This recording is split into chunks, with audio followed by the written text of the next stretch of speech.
Hello everyone, welcome back to the channel. Today we are talking about a big project that I will be working on. Today, or at least now, is the first step in completing that project, which is transforming this big structure that is a kennel into a storage shed. So this is a 10 by 20 feet structure with 6 posts and a chain link fence around it, and a concrete floor. Very sturdy, very nice building. The roof is already completed and all that. The only thing it needs is really just some wall around it, and kind of seal it from the bottom so water doesn't get in, and on the top leave some vents and stuff. But that's the plan, that's the idea. So I've got this shed right next to it, and it looks like the previous owner, or per HOA rules, the roof on the house and the shingles, I should say, on the house and roof shingles on the shed, both of these are the same, so that way they match. But you can see also the wood paneling. These are, they call them smart LP smart something from Lowe's. So this shed here, there is a sticker on the side. The manufacturer is Leonard, and it was made in 2005, so it's been here for 16 years. Now it's 2021. It's still fine. Luckily, one of these panels, it still had the sticker from the store on it.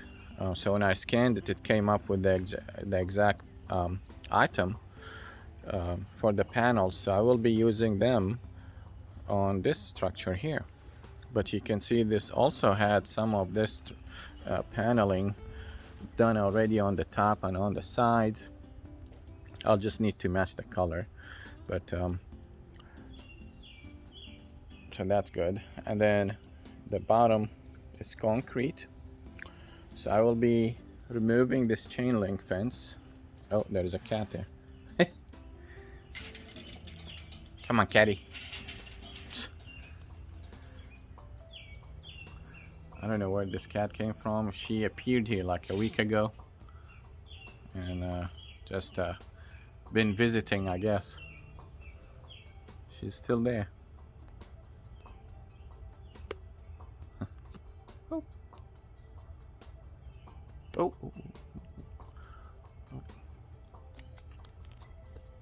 There we go. Anyhow, so I will be removing this. It's attached by some stuff here that I can remove all around, and then remove this, and then I'll have to remove these pipings, and we'll continue to have the floor. Let's go inside.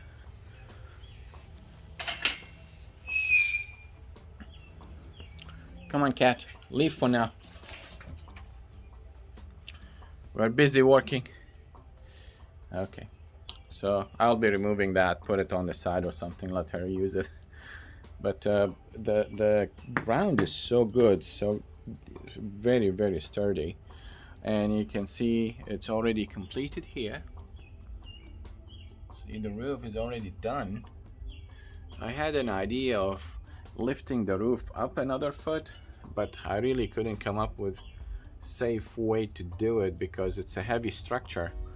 And if I had to do it one way or another, I might cause some, something unsafe to happen and cause a problem. So I just decided to leave it as is. Right now it's about 8 to 10 inches above my head, so it should be fine. So I'll just put, my first step is removing the chain link fence and then the piping. And then I'll be putting the bottom, it should be pressure treated, and the top will be just regular wood, 2x4, and then put some what do you call, studs. So I will kind of frame around it, do a wall, 16 inches on center, studs, and once I complete that, I will try to seal it from the top and bottom, leave some vents on the top for heat to escape. But on the bottom I'll have to seal it, make sure no water gets in. Sometimes when there's heavy rain there will be water here, but I've never seen water inside, but who knows. Once I do that, then I'll go ahead and purchase these smart panels and put them all around, and have a storage shed. The cat is still there staring at me. So yeah, you can see how nice this building is, and it's just sitting here, and I'm thinking I need storage. Everybody needs storage. Nobody will say no to more storage. And this is 10 by 20, so I think it will be great. But I wanted to share this with you to start, and then we will continue maybe doing a few more videos here and there while I'm working on it, and then yeah, keep you updated. But for now I'm going to just disconnect these. You can see these things here holding the chain link to the pipes. Remove these all around and remove the chain link. Don't even know what to do with it. And then remove the piping, and then we'll do the studs, the wall frames, and then put the panels on. So it's going to be a big project, especially now the prices of wood almost tripled, if not quadrupled. Even like a $3-4 8-foot long 2x4 used to be $3-4. Now it's $10 or $8 or $10 or $12, but depending on where you get it from. All right, so just wanted to share this video before I make any changes. It's pretty good structure, and you can see here it's all very structurally sound. There is no cracking and nothing like that. I'm surprised they even thought about the what is this called, rain dripping thingy, drip guard. So the water comes here with the rain, comes down on here, and then it escapes away through here to drip down without hitting this. So they really thought about it very well, so I'm happy with it. Just need to do some work on it to get it all completed and used properly. I don't have dogs, so it's kind of waste sitting here. Don't think I'll be getting dogs anyway in the future, because they require a lot of attention, and I'm not going to do that myself. All right, so thanks a lot. Bye-bye.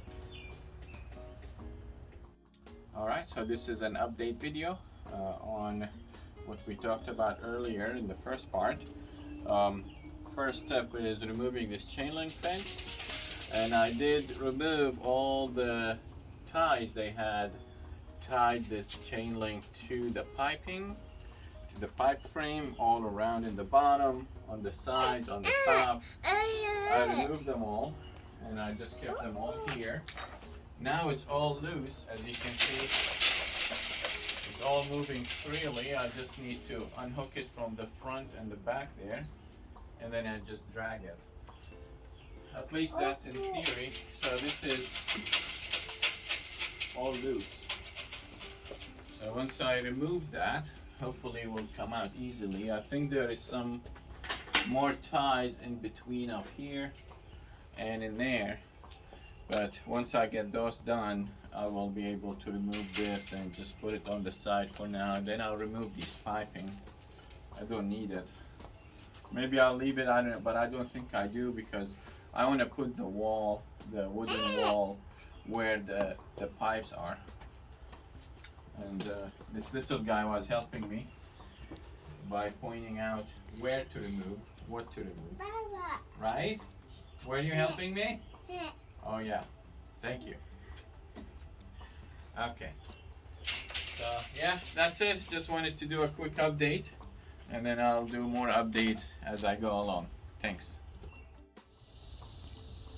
Okay friends, so I haven't made any progress since my last video, But today what I'm going to do is I need to remove this thing here that's holding the chain link, to holding tension or putting tension on the chain link to keep it straight, not straight, but tensioned and tight. So I need to remove this, and to remove this I need to remove these, and these are done by hooking them onto the pipe, and then the pipe was loose at the time of installation and they pushed it this way too much and then tightened these bolts. So my next step is to remove the bolts from the bottom and the top, and then push the pipe this way to release the tension on here, and so I can remove it. Then I will remove all the chain link from here, and then I will need to remove the pipe. They are attached to each other with some bolts, so I need to remove all of that. So that's where I'm at, and I'll do a video once I'm done. Yeah, once I release these two bolts, especially the bottom one, the thing just kind of snapped to the left given all the tension there was. So now the tension is gone. I'm going to easily remove the pipe and just roll everything. Hopefully rolls fine. Okay, just wanted to show this part. Alright guys, so I removed the chain link fence. As you can see now, it's all clear, no chain link. Going to remove this piping from here now. So hot outside, it's 90 degrees and 63% humidity and no wind at all. So by the time I removed the chain link, I put it down here, by the way, because I wanted to roll it, have a one roll. So it's all the way here, all the way there to the wall, to the fence. So going to roll it down and wrap it. Maybe or maybe not use it in the future, I don't know, but it doesn't seem like something I want to throw out. Especially having this piping already here, I can use it maybe, I don't know. But man, this was a lot of work. Whew. It's not long, maybe like 30 minutes or so, but humidity and heat and no wind, man, so much sweat. Every 2 minutes I'm wiping my forehead. Anyway, so I'm going to take a break, go drink some cold water, and then come back and remove this piping, do some cleanup in here, resurface the floor, see maybe with the pressure washer, the surface cleaner thing, and see what I can find, and then I'll update you. Alright, thanks guys. As you can see, I got the pipes down, so now I'm down to the bottom piping, but the tap cons, the concrete anchor screws thingies they used, I don't know how many years ago, they got a bit rusty. Generally when you drive them into the wall fresh, you may be able to pull them out, but these have been in the ground for a while, and the dirt and just under the elements, so they are not coming out. I'm using my impact driver and they're not coming out. Some of them are just rounding up, they're not, see, just running in there. Some of them became loose, but they broke off, which is fine, but I still need to smooth them down. So like this one here,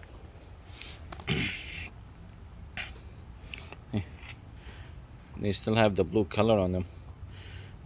So it kind of snapped, which is fine, but they all didn't snap except this one. So now I need to find a tool, like a multi-tool. I have that, and I have a blade to cut metal, so hopefully that blade will be able to cut through those tap cons and remove them that way. I just need a tool to put underneath the pipe so I can lift it up a little so the blade can reach the screw and remove it. So that's where I'm at. That's an additional thing I didn't think about. So I was thinking about just using impact driver to remove the screw. See, this one I didn't do, so this is fresh. Let me show you. Yeah, it rounded up quickly.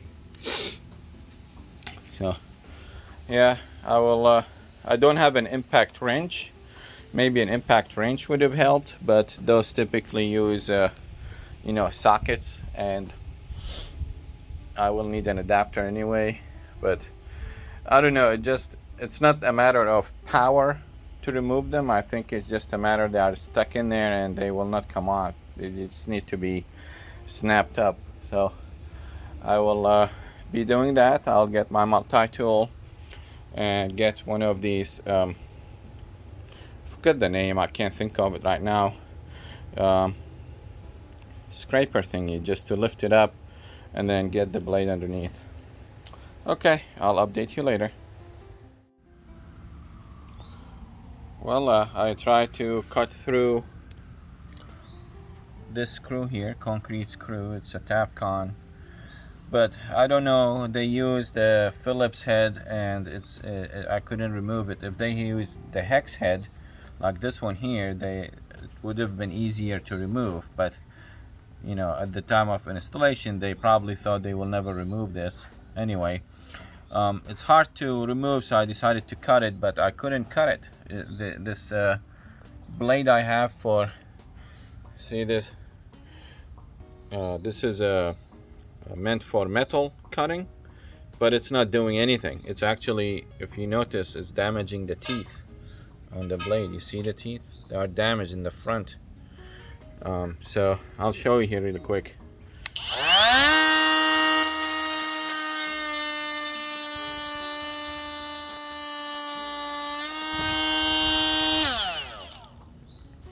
It's doing zero progress. So you can see the teeth are damaged a little here. It's not doing anything. So my next thing, I can even smell the burnt metal. I'm smelling it here. But my next step was to use one-handed reciprocating saw with, I have this set of blades. So I noticed one of them says heavy metal, that one there.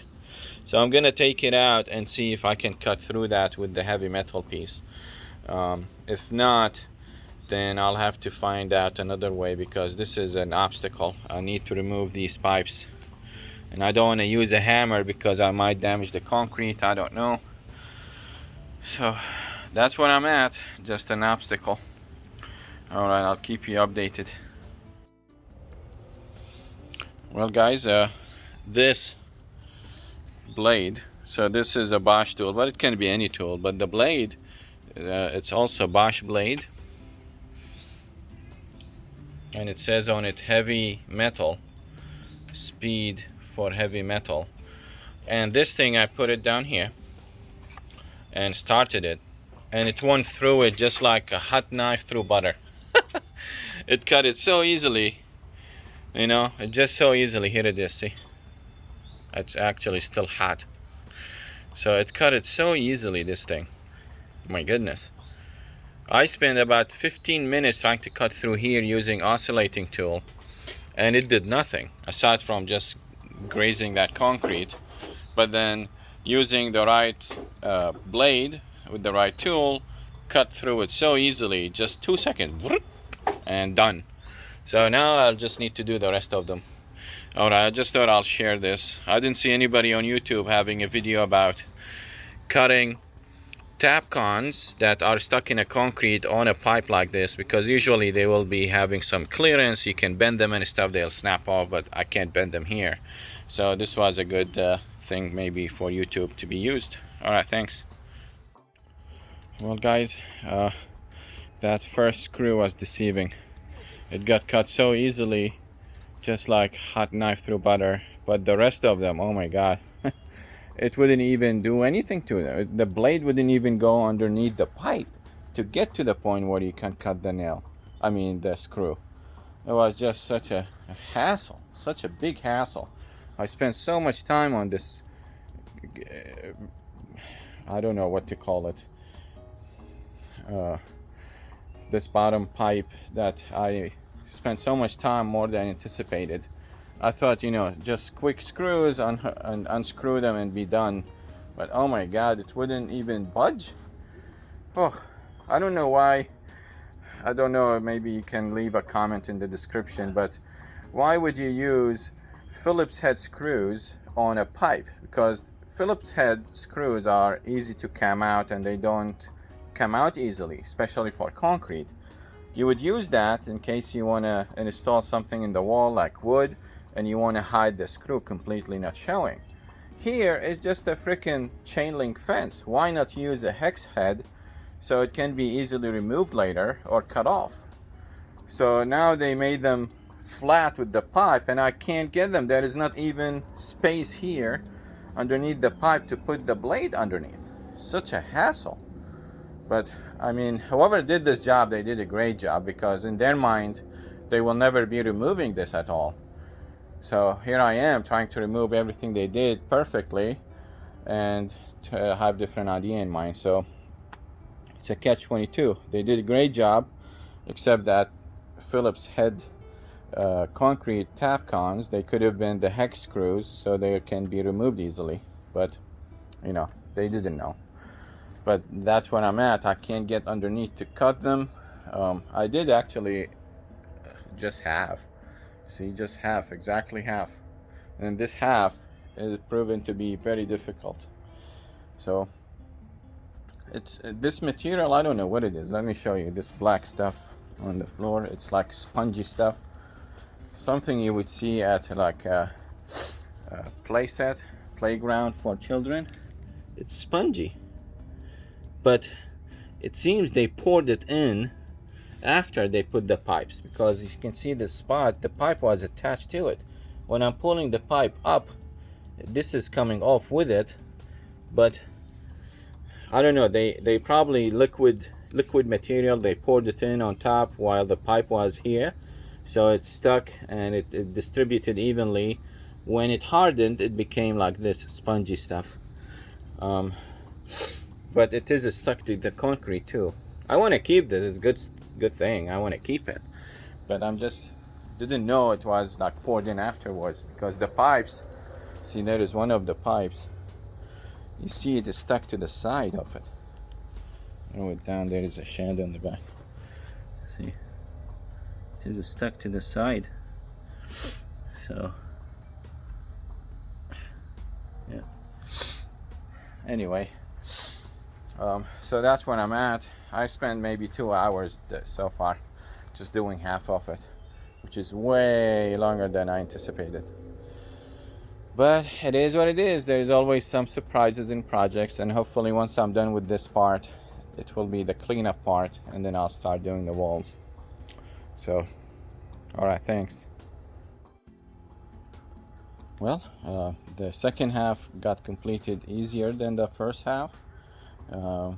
Quickly, maybe like 15 minutes I was done. So now the whole frame is gone, top and bottom. What is left is some of the screws sticking out. So some of them I was able to cut like half and then snap the second half of it. Let's see, what is that? It's not even.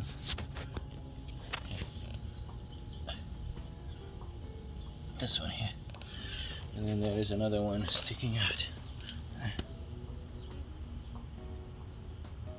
This one here. So that needs to be snapped, cut off. This is the material. I don't know what this is called. If you know, maybe leave in the comment description. In the comment section. I'm not sure what it is, but it is spongy, and I want to keep it. So when it's in use, it's good. I just need to clean it. I don't know if that's possible or not, but you can see some of these screws are sticking up. So I think I'm done for today. I spent hours on this thing, and today is very hot and humid, and there is no wind at all. No wind, nothing at all. I'm wiping my sweat every 30 seconds to a minute. I'm sweating. Whew, my whole clothes are wet because of the sweat. Look at the blade. Look at the blade. This is after I've straightened it. It was bent even harder. These were tight spaces, so when it got in, sometimes it wouldn't get out, and wouldn't get out, it wouldn't go in, and got bent. But it's a very good blade. I think I'll buy a few more just to keep on hand. Man, it saved me. Look at how long these are. Some of them came out. Look how long these are. They're probably 3 1/4 or 3 3/4. But man, why use these Phillips head on a setting like this? If it was on the wall with the wood, you want it to be hidden and stuff, yeah, but otherwise just a hex head. That's what I'm gonna do when I'm doing the crawl space shelving. Anyway, thanks a lot. I'll keep working and then put them all together in one video, hopefully not too long video. Okay, cheers. Alright guys, another hot summer day. Humidity, heat and sun. Good combination for work outside. Anyway, I completed the fence removal and cleared out the floor. Now it's just cleared. I removed, you know, the junk was here and the leaves, and now it looks like this. I also cut off the remaining screws that were sticking up from the concrete. Cut them off. Now they are, some of them pieces are still in there, but you know, they are even with the concrete. So I'll just put some concrete caulking on top just to seal that hole, and then I'll put the sill barrier on there, and to prevent moisture from hitting the sill plate, and then we'll caulk it from the outside, also concrete caulking. Anyway, so this is how it looks like as of now. So it's exciting. All this wood looks in good shape, except earlier we discovered this hole here in one of these pieces. So this hole here, there was a bee going in and out from there. So I don't know what the bee was doing, but it has some sort of a house in there, or a nest, or whatever you want to call it. Then we looked around, then we discovered this other hole. It's interesting. I'll block them, of course. I'll, you know, close the holes, but there is one here, and there is 2 here. There's this one, and I lost what the other one was. But so far 3 holes, and I think if I look more I'll find more, but that's probably typical because it was open to the element, and whatever insects and stuff can go in. Once I seal it, hopefully no more stuff will come in after I'm finished. Alright, so this is just sort of an update. I'll be spraying some floor cleaner liquid on top of this, let it soak for about 10-15 minutes, and then use my electric pressure washer, because I don't want high pressure. It's just 1800 psi. So I'll use that to clear it, and I do have one of those surface cleaners that are round, so I'm gonna try it for the first time on this, see if I can get all this. This is all dirt and stuff, nothing really wrong with the floor, just some dirt, you know, open to the element for many years. Dirt, there was so much dirt on here that I brushed off. So yeah, just an update. All right, thanks guys. I just finished cleaning the floor, so I used the pressure washer, electric one, so you can see the floor now looks really nice. Still wet though, but it looks really nice, completely black as it was supposed to be in the beginning.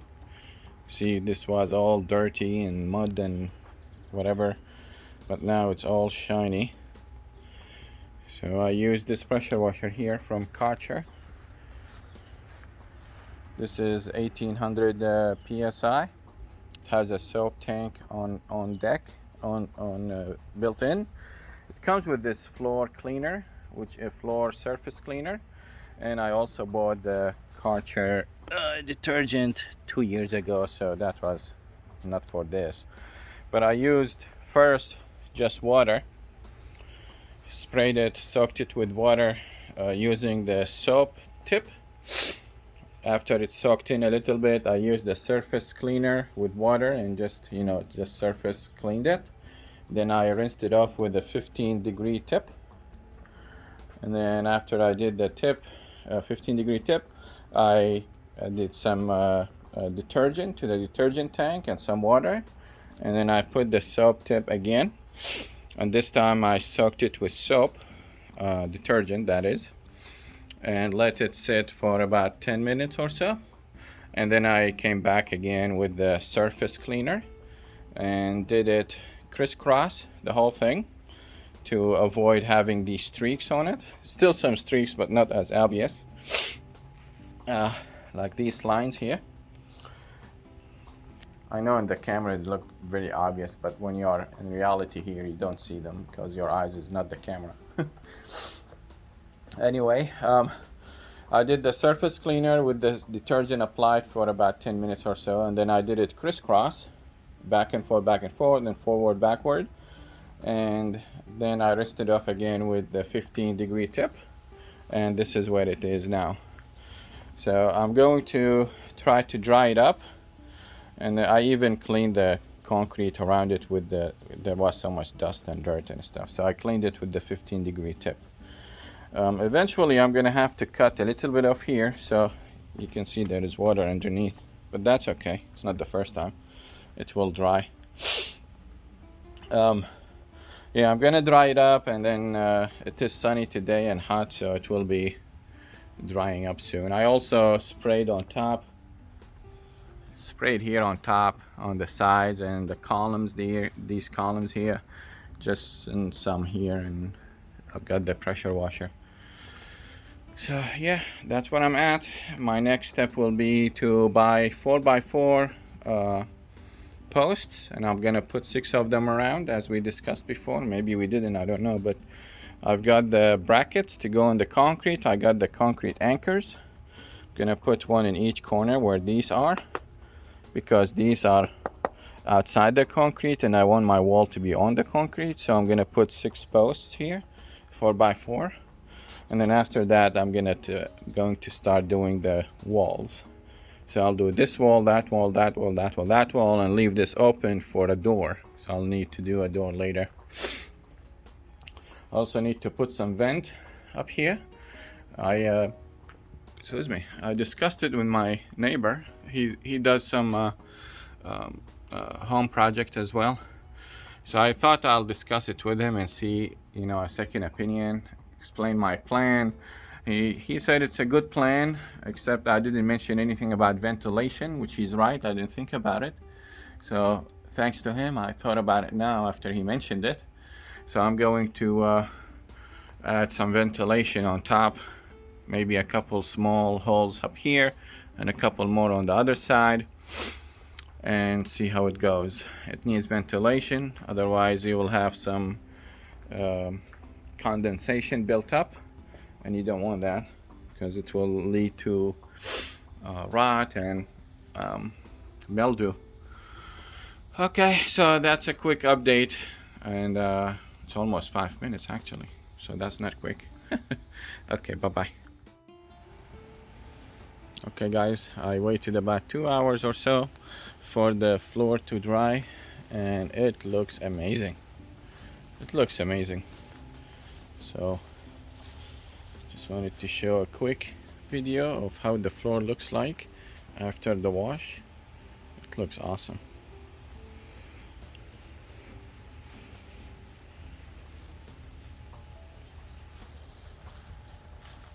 Floor is floor, doesn't need to be shiny, but it's a shed with a expensive floor. So yeah, just wanted to show that. I was also taking some measurements. Excuse me. My posts will be 4 by 4 by 6 feet high, so that will go 6 of them around here where these posts are. And then on the top, so on the bottom, of course, the sill plate I'll do 2x4, but on the top, if I do 2x4, you can see the edge of the concrete and the top. So if I do 2x4, then it will be just here, and I will have this gap that I need to fill.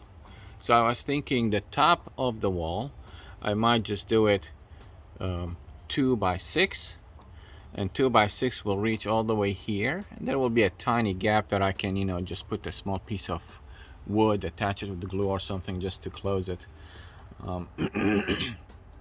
Or I can just do it later. So I'm not sure. Maybe the paneling actually will close it.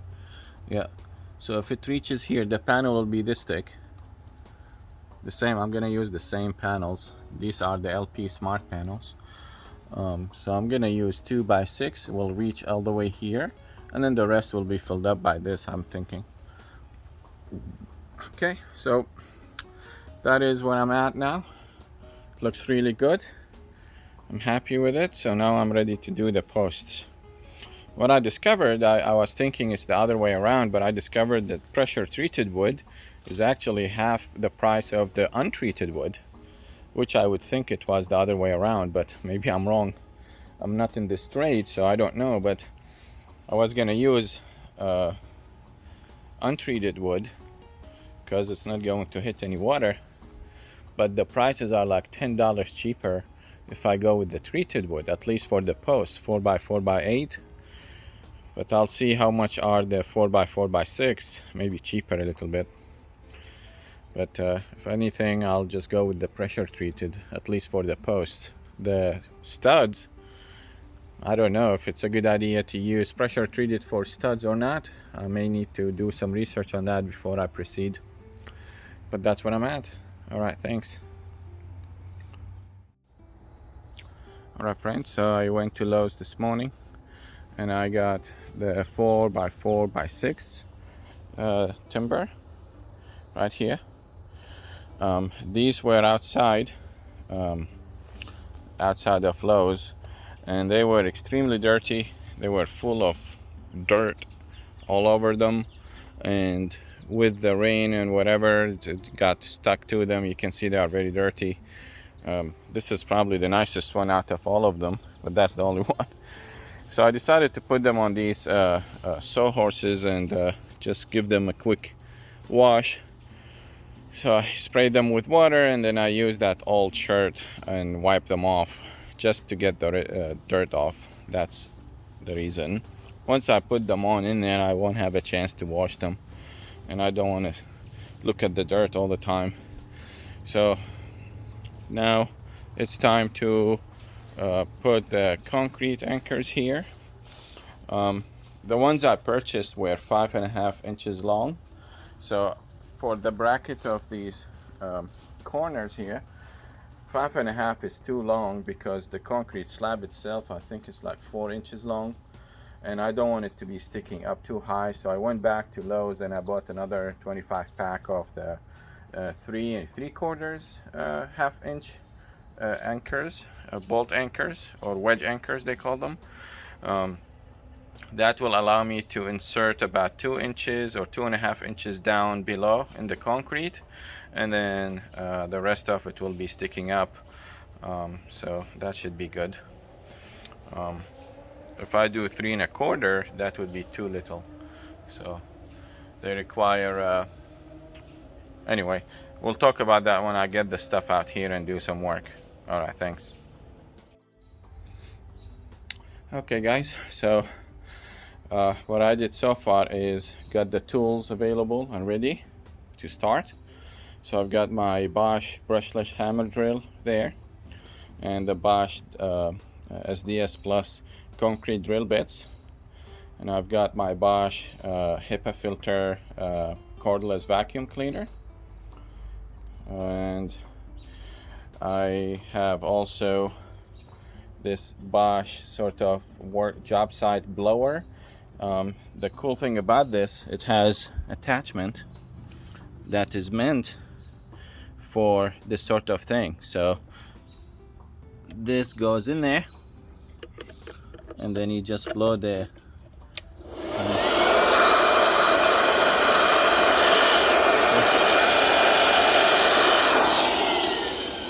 because you're supposed to clean the hole very well before you put the anchor in, because there might be some more dirt going into it later. So this drill bit, the bolts, so I had these DeWalt sockets. I bought these before. These are 3/8, and I'm using the 3/4 inch thing for the bolts here. So these bolts I didn't have, so the ones I purchased before for the walls is 1/2 inch by 5.5 inch long, and that would be too long because the bracket there, this bracket, the wood will sit on it and it will be sticking up, I mean the bolt, so I don't want to cut it. So I bought these 3 3/4 inch ones. So I drilled 2 3/4 inch deep hole. 1/4 inch will go to dirt collection, I guess, and then 2.5 inch deep will be the bolt, and then 1 1/4 inch up above the concrete will go into there, and then there will be, I mean the bracket, there will be a little bit sticking up, so that's fine. That's the idea. So I didn't have these, I went to Lowe's and got those. And on the bottom here, it does tell you it requires tightening torque 55 foot-pounds of force. So I didn't have a torque wrench, so I went to Home Depot and I got a Husky click torque wrench. This is a 3/8. This was for $50. Lowe's has one, Craftsman, for $80. If theirs was for $50, I would get theirs just because the color scheme is black and red versus just black and silver. I like black and red more, but it's fine. They both do the same job. This was $30 cheaper, so that's why. So now I'm going to use the bolts, put them in the concrete there and put the anchor in, I mean the bracket, and then hit the bolt in and tighten it, and I'll show you that afterwards. So all right, thanks. Okay guys, so I put the bracket in and I tightened it with my regular ratcheting wrench, or you know, the socket wrench. And then once it got too tight, then I used my torque wrench to 55 foot-pound of torque 55 foot-pound of torque. And then I stopped when it clicked, and then I mounted the screws there to the bracket, and I put this sill barrier down here, but of course there is a hole here, and I will fill this up with some foam insulation to prevent water from coming in. There will be this kind of material going down here and on the other side, so water will not be coming in because I'll seal it, but I'll still put some foam insulation in there just in case. So now I'm going to be doing this other one. It's getting dark, so I might get this one done before it gets dark. And I just realized the hole I did 2 3/4 inch deep, I'm gonna make it a bit deeper, maybe 3 inches deep, and that will give me a little more clearance on top, because once you tighten it, it went up like 1/2 inch, so I need it to be shorter. Maybe I should have gotten the 3 1/4 inch bolts instead of 3 3/4, but I've got them anyway, so it's fine. Yeah, so I'm gonna go ahead and do this one. Alright friends, so there is one side, actually half of one side wall is already constructed there, and all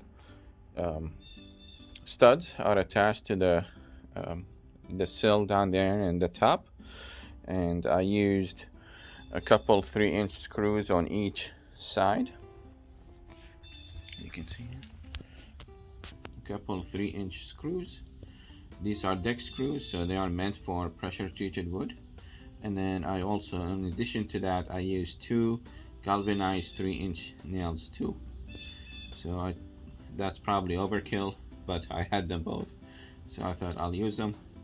I went ahead and purchased this pressure treated wood just because it's cheaper.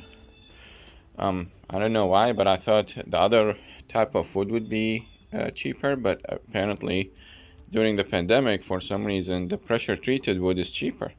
So each stud 2x4x8 was $3.57 from Home Depot. Lowe's also had this, but the one near my house didn't have that. They had the $4.60 something each. So I just went ahead with the cheaper one because in my mind it's the same wood. The other one, of course, looks nicer and smoother, but do I want it to be nicer and pay $10 a piece? I mean, $1 a piece more. So I didn't want to do that. And the top ones were 2x4x10. I was gonna do the 2x6x10, the top, but I changed my mind. It just seems like a bit heavier than it's supposed to be, so I thought I'll just stand it up and then later on I'll attach something in the gap in between. So this end turned out to be a quarter of an inch higher than that end, and that's based on the 4x4x6 posts that I put there. So of course, usually when you are building any sort of building, a shed or a house or something, you will start from the floor and you go up on the posts or corners and walls, and then you do the ceiling. In my case, the floor was already there and the ceiling is already here, so I needed to adjust my wall to fit in between the two, and that's why I did that. It wouldn't matter, I didn't even check, it wouldn't matter if it's square or not because it needs to fit in this opening. You know what I mean? The ceiling is already there, the floor is already there, the sides, so the panel I need needs to fit in there in between. So it wouldn't matter square or not, it needs to fit in there. So that's why. If you didn't have the ceiling, then you probably need to make it square, so then the ceiling will be square. So I suspect the ceiling is already square and good because it's been here for many years without any issues. Okay, just a quick update. So I'm going to stand it up, and then I bought the wood today to do this other side. So I drilled in the concrete 3 holes. I did 3 holes here in the concrete, and that's 1 hole for each 2 joists or 2 panels, and I drilled through the wood here. So when the wall stands in here, I'm gonna put the wedge anchors, 3 of them on each panel, hold it in place, and then it will also be attached to the posts here and here, the 4x4 posts, and of course the post itself is attached to the floor with another wedge anchor and bracket. It should be sturdy enough, and it's not carrying the ceiling, so it doesn't need to be perfectly great. The ceiling is already carried by the other stuff they set up before.